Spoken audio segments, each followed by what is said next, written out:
Welcome into this week's Talkin' Ball. My name is Gerry Hamilton, joined as always by CJ Vogel.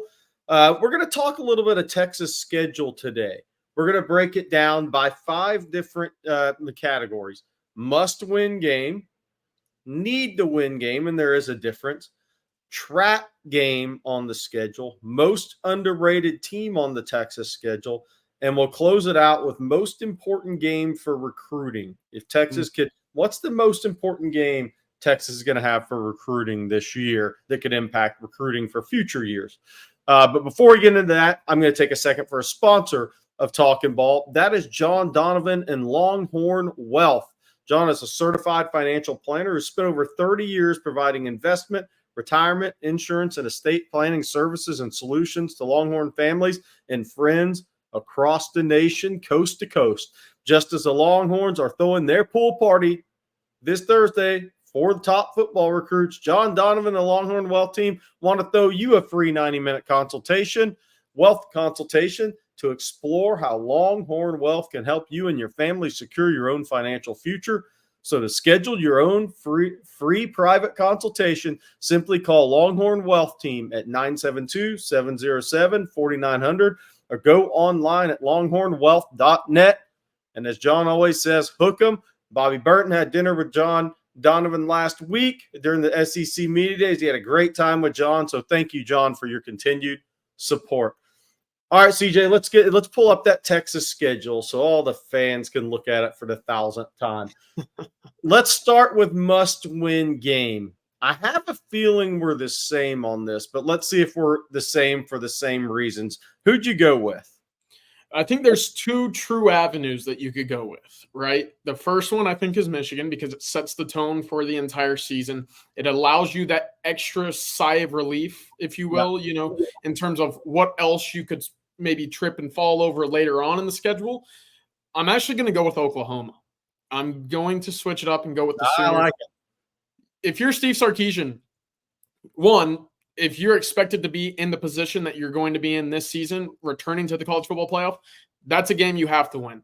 There's plenty of recruiting implications as well. In broad picture, you can't fall to 1-3 against Oklahoma in your tenure, right? Rod Babers talks about it all the time, Gerry. What was it about Mack Brown early on in his tenure at Texas that prevented him from getting over the hump? It was that midseason game against Oklahoma in which he lost about 5 in a row before he eventually started getting things going with Vince Young and some of those cats back in the day. So I look at that game as the most important. I think Michigan, Texas should be the better team on paper, right? When you look at the talent that left Michigan a year ago and how much portal they did or did not emphasize this year, right? Going on the road, that's tough. It will certainly help if you win that game, looking broadly towards the rest of the season of, again, just making sure that you're in a position at the end of the year to make the college football playoff. However, I think that there's more implications with Oklahoma this year. You can't let Venables get that upper hand on Sarkisian. I know they have that 49-0 win in under their belt, right, if you're Steve Sarkisian, but when there's health on both sides, that was a game you should have won a year ago and you didn't. So that's the number 1 game for me, Gerry. That's where I'm going, Oklahoma. Yeah, so look, I'm going with Michigan. And for me to go with Michigan over Oklahoma, Georgia, at A&M, that's how impactful I think week 2 is for Texas. If Texas beats Michigan, they have 2 games they can play with, lose, and still make a college football playoff. Guaranteed a 10-2 Texas. If they beat Michigan and have that win early on, even if they drop one, either Oklahoma or Georgia, and maybe drop either Florida or A&M, at 10-2, they'd be a playoff team. This is simply from a playoff standpoint because the expectations are that with this Texas team, nationally and the fan base. If Texas loses the Michigan game, they only have 1 game to play with at that point to be guaranteed to be in a playoff. Now, 9-3, maybe you'll get in as a 12 seed, but it's not you're sweating it out at that point, right? Yeah, the G word disappears. There's no guarantee at that point. And here's the thing: if you lose to Michigan, what are the odds you're really going to be Oklahoma neutral, Georgia at home, Florida at home, at Arkansas, Kentucky, all those games? Yeah. So the chances are, if you lose to Michigan, the chances are best case scenario, you're 9-2 when you go to A&M and you have to win to get in the playoff. And if you lose, A&M could take your spot if they beat Notre Dame to start the season. So a lot has to play out.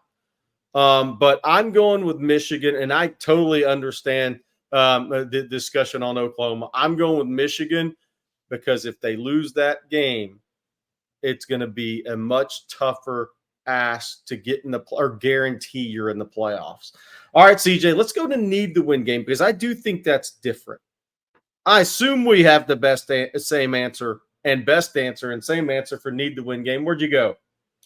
That was the game I said Michigan for. So I flipped it around a little bit there, Jerry. I agree with you 100%. And I looked at it a little bit differently here, right? Which team of Michigan or Oklahoma for me has the better chance of making that 12-team college football playoff? We've talked about it at length, who Oklahoma has on their schedule, right? Not only is it Texas, but you got to deal with Ole Miss, Alabama, Tennessee. There's plenty of hurdles there. I start looking again at Michigan, and they're in a similar boat, but they have that nod of being the defending national champions. Here's their schedule in the Big Ten this year.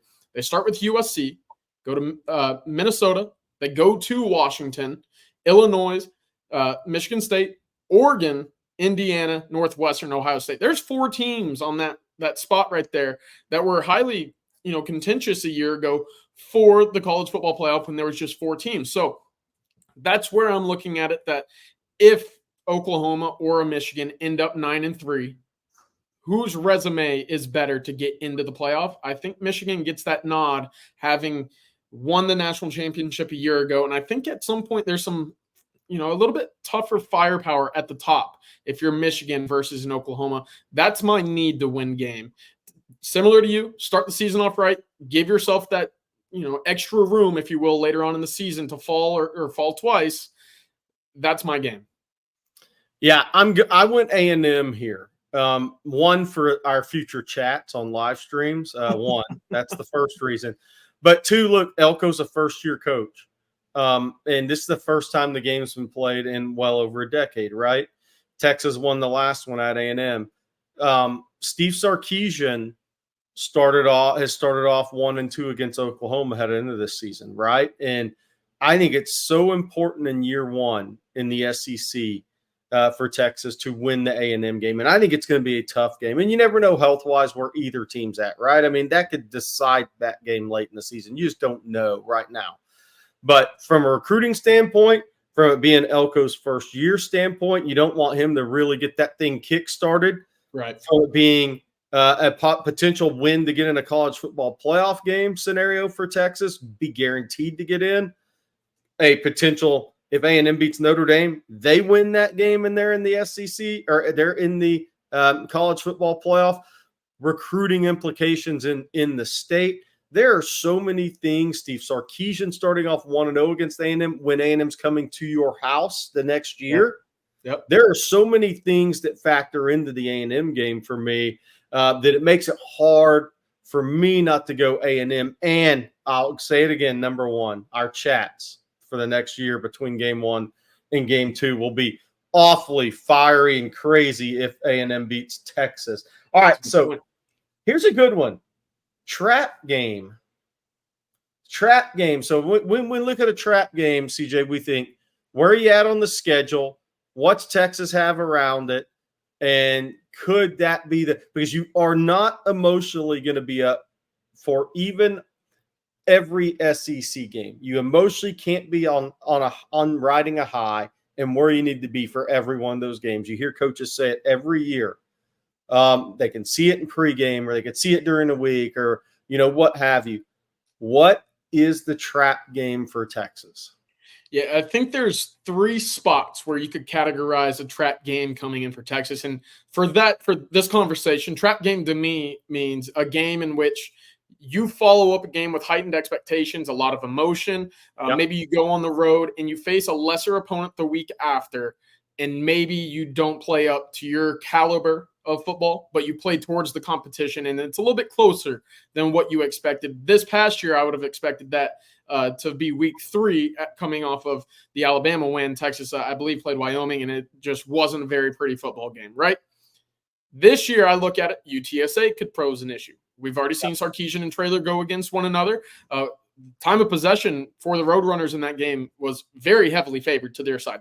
This year, I think the talent gap has widened even further. I don't see that as the big trap game.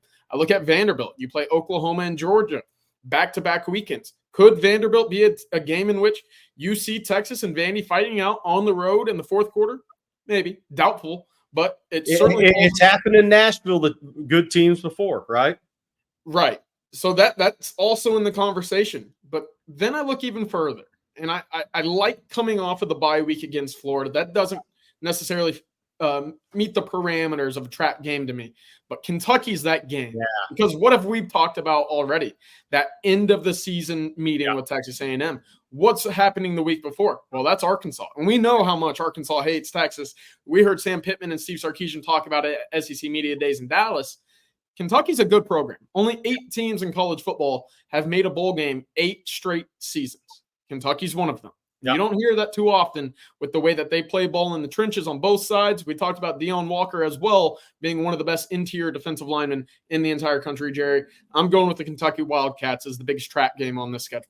We agree on this, 100% Kentucky. And we're not saying trap game because it's Deion Walker, Dumas Johnson, Barry Brown, all these guys aren't good players. By the way, Kentucky will have their quarterback situation most likely figured out by that point in time. Yeah. But it's just where it falls on the schedule. I mean, look, you have the off week, then you have Florida, so not a trap game. But at Arkansas, that's going to be a high emotion game. It's going to be hard to get your emotion back up for Kentucky with A&M the week after. It just is. Now, maybe if Texas is 9-1 headed in that game, that helps the emotion get up because you're sitting there knowing if you win that game, you're in the college football playoff regardless of what happens against A&M. Yeah, absolutely. Maybe that's the only caveat. But if you just look at the Texas schedule, that is the place you would circle, big circle, that is your trap game because that's also the best team you play on your schedule in that scenario. Absolutely. Bottom line. I'm with you. All right, let's go to most underrated team on the Texas schedule. I think this is another good one because maybe the answer is obvious because the expectations are low for one team, CJ, but there's also a couple other teams in there that could be called the most underrated. Where'd you end up going with that? I went with Florida, and we've talked about it a little bit, Jerry. It just makes sense. I think the expectations for Florida this year are it's going to be a long season, right? Billy Napier's on the hot seat. You don't necessarily have a friendly schedule, right? Quite the contrary there. Listen, by the time that Texas and Florida will play one another, Florida will have already played Miami, Texas A&M, Mississippi State, UCF, who's going to be pretty solid this year, Tennessee, Kentucky, and then Georgia. So very similar to how Texas has to play Oklahoma and Georgia back-to-back, Florida has to play Georgia and Texas back-to-back on their schedule. So it's going to be interesting to see what their emotion level is like. How up do they get to go on the road after hosting Georgia in the swamp? I think that's going to be very tough, one.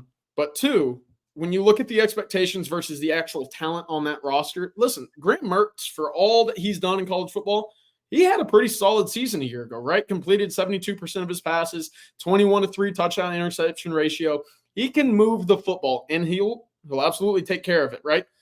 There are some other, pieces on that roster, Gerry, who you could certainly have the conversation for, whether it be this year or next. They're a day 1 or day 2 pick in the NFL draft. They're not given that love right now, given the schedule and the expectations coming into the year. I believe they were picked 12th. Is that what it was in the SEC? In the media, yeah. That's way too low for their talent level. Heavily exceed the 12th best roster in the SEC. Yeah, so it's going to be – Florida's going to be fascinating to watch this year because Billy Napier's on the hot seat. Nobody would deny that. I don't even think Billy would deny that at SEC Media Days last week. And Montrell Johnson, the running back he signed out of New Orleans, who followed him from Louisiana to Florida, he acknowledged that.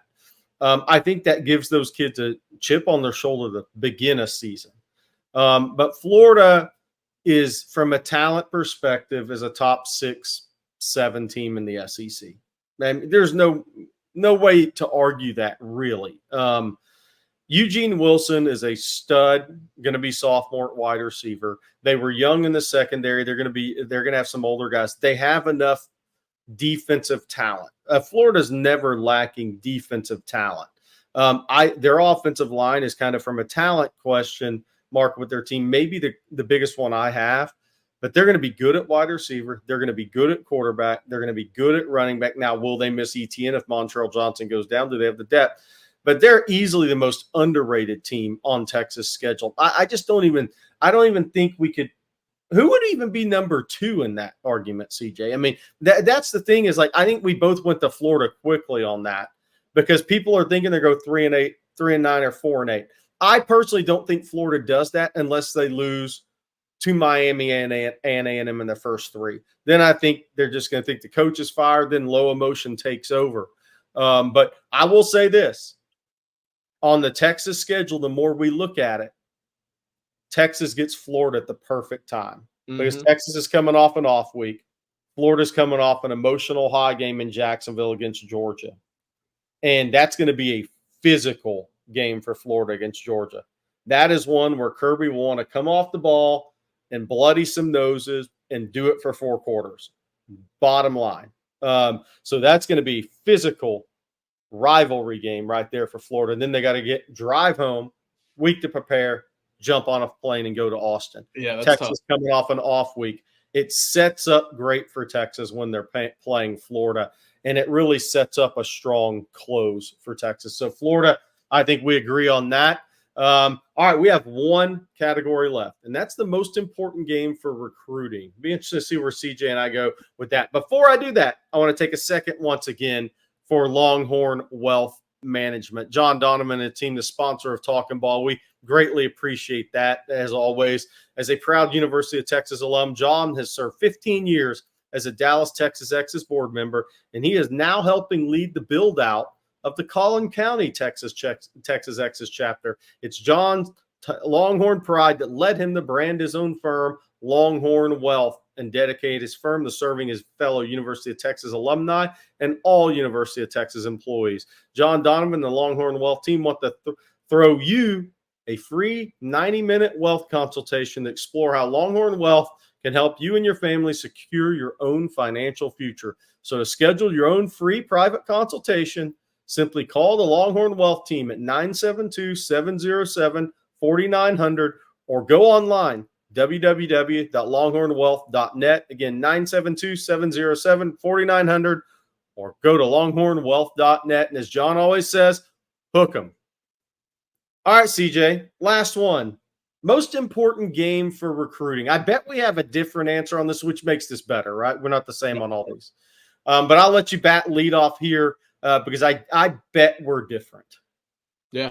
I'm going Texas A&M for all the other reasons why. And, it's one of the last games on the schedule. We've talked about it now. Texas and Texas A&M in the state of Texas are now on level footing. The difference is this year and moving into 2026 is Sarkisian has those established relationships inside the state of Texas. If you would go to College Station and prove to be the team that you're expected to be, one of the top contending teams for national championship this year, and you put the pedal to the metal in College Station and come away with that victory, it silences everything else. And now, once again, you've established yourself as the top team in the state of Texas. I think you believe that to be the case coming into the season, but it's different when it's all hypothetical, right? There wasn't a defining moment in which in the last decade you could point to one team being better than the other without ever seeing it actually play out on the field. That's the most important game to me. Not only is it the first game back in quite a while, but it's the first time that you are reestablishing that rivalry for all these recruits. And you can expect that game under the lights to be as heavily attended by recruits as any game on the Texas schedule, sans maybe Georgia, right? I think that's going to absolutely be a game that kids look back on and say, wow, I was glad I was there when I was a recruit. If Texas wins that game, much like they did on the road against Alabama, it's going to help a lot. This time, probably even more magnified because it's Texas A&M and you're going to be recruiting against them for basically 75% of your recruiting classes moving forward inside the state of Texas. Yeah, and I think the other thing to add to that is if either or both teams are in a contention for a playoff spot, and I'm not sitting here saying A&M is going to be. If they beat Notre Dame, their schedule looks good though. If they stay healthy, but if there's meaning behind that game, it'll hype it up even more. I don't think Jim Schlossnagle will get a ticket from A&M fans. By the way, I don't know if he'll make that one. But I went with Georgia, so we're different essentially. I see the A&M argument for sure. I think Texas being able to host Alabama 2 years ago and Georgia year one in the SEC it has been very unique for the Longhorns. I thought last year beating Alabama, yes, it vaulted you and kind of ascended this team into a playoff, right? But the win at Alabama, from a recruiting perspective, I think was an eye opener. And there's really right now in college football 3 games you can win that are kind of eye openers for a program that maybe has been down.